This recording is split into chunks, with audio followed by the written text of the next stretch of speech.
सच्ची घटना पे आधारित एक बेहतरीन drama thriller series. Welcome to GMR। आज हम जिस सीरीज की बात करने जा रहे हैं उस सीरीज का नाम है मानवत मर्डर्स। ये एक मराठी सीरीज है जो हिंदी भाषा में डब्ड होकर इसी week Sony LIV OTT platform पर रिलीज हुई है। सीरीज में मेन लीड में कलाकार हैं आशुतोष गोवारिकर, साईं तमनकर और सोनाली कुलकर्णी। आज के वीडियो में हम इसी सीरीज के बारे में बात करेंगे। ये एक मज़ेदार वीडियो होने वाला है, तो हमारी आप सबसे रिक्वेस्ट है कि प्लीज़ इसे एंड तक ज़रूर देखें। वीडियो शुरू करने से पहले आप सब लोगों से एक छोटी सी रिक्वेस्ट करना चाहूँगा। आप लोग हमारे वीडियोस को देखकर अपना प्यार देते हैं, जिसका बहुत बहुत धन्यवाद। लेकिन कृपया हमारे चैनल को सब्सक्राइब भी कर दें, जिससे हमें और भी वीडियोस बनाने की मोटिवेशन मिले। With that role, let's start the intro. Sector 36 की चर्चा अभी थमी भी नहीं थी कि सोनी लिव OTT प्लेटफॉर्म पर मानवत मर्डर्स ने दस्तक दे दी है। सेक्टर 36 की तरह ये सीरीज भी रियल घटना से आधारित है, जो 70 के दशक में महाराष्ट्र के एक गांव में सिलसिलेवार निर्मम हत्याओं और बलात्कार की घटना को सामने लेकर आता है। सेक्टर 36 की तरह यहाँ भी हैवानियत ने मानवता को शर्मसार किया है, लेकिन यहाँ मामला अंधविश्वास और लालच, इंसानी बलि से जुड़ा हुआ है। इस रियल लाइफ की दिल दहला देने वाली घटना से जुड़ा बैकड्रॉप और कहानी बेहद दिलचस्प है, जिससे एक यादगार मनोरंजक सीरीज बनकर हम सबके सामने आती है। बस कमी रही तो इस बात की कि इसमें थ्रिल पार्ट कम और ड्रामा पार्ट ज़्यादा भर दिया गया। सीरीज के प्लॉट को अगर स्क्रीन प्ले थोड़ा और सस्पेंस के साथ खोलता तो यह सीरीज और बेहतर बनकर सामने आती। सीरीज की बात करें तो DSP रमाकांत कुलकर्णी की किताब footprints on the sand crime पर यह आधारित सीरीज है। शुरुआत भी उन्हीं के कैरेक्टर DSP रमाकांत कुलकर्णी यानी आशुतोष गोवारिकर से ही होती है।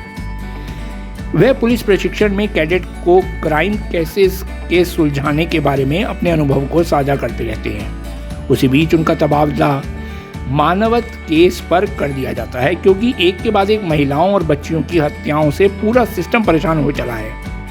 कुलकर्णी के लिए इस अपराध को सुलझाना आसान नहीं था।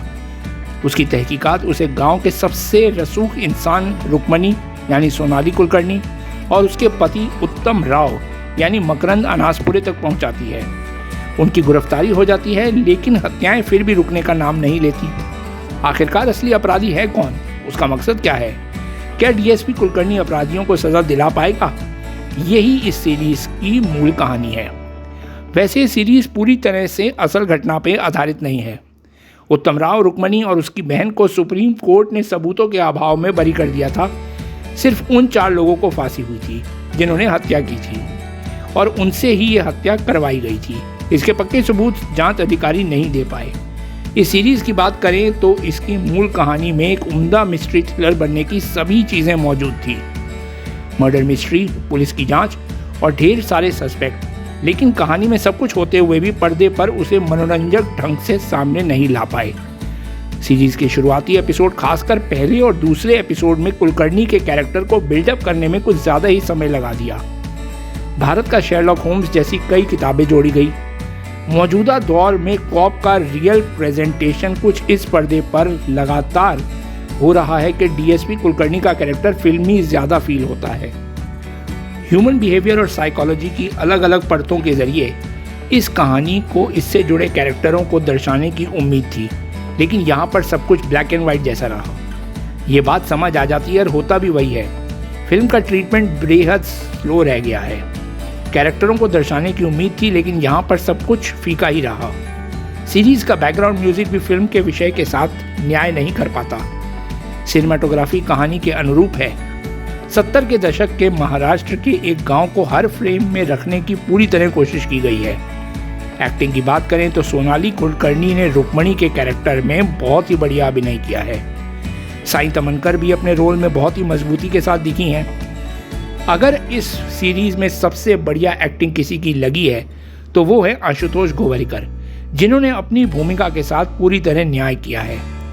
उनके कैरेक्टर में कुछ लेयरिंग की कमी तो थी, लेकिन जिस तरीके से उन्होंने पर्दे पर अपना कैरेक्टर निभाया है वो पूरी तरह न्याय होता है और 100% जस्टिफिकेशन के साथ सामने भी आता है। बाकी के कलाकारों ने अपने अभिनय के साथ कैरेक्टर को बेहद एंगेजिंग और कहानी को बढ़िया बनाए रखा है। वैसे अगर आप लोगों ने अभी तक इस सीरीज़ को नहीं देखा और आप लोगों को ड्रामा थ्रिलर सीरीज़ देखना पसंद है तो आप इस सीरीज़ को एक बार ज़रूर देखें। तो ये था हमारा रिव्यू इस सीरीज़ को लेकर। आपका नज़रिया अलग भी हो सकता है, which is completely healthy and democratic. अगर आपको हमारा ये वीडियो पसंद आया तो प्लीज़ हमारे चैनल को सब्सक्राइब करें और वीडियो को लाइक करें। मिलते हैं आप लोगों से अपने नेक्स्ट वीडियो में। Till then, good bye, thank you.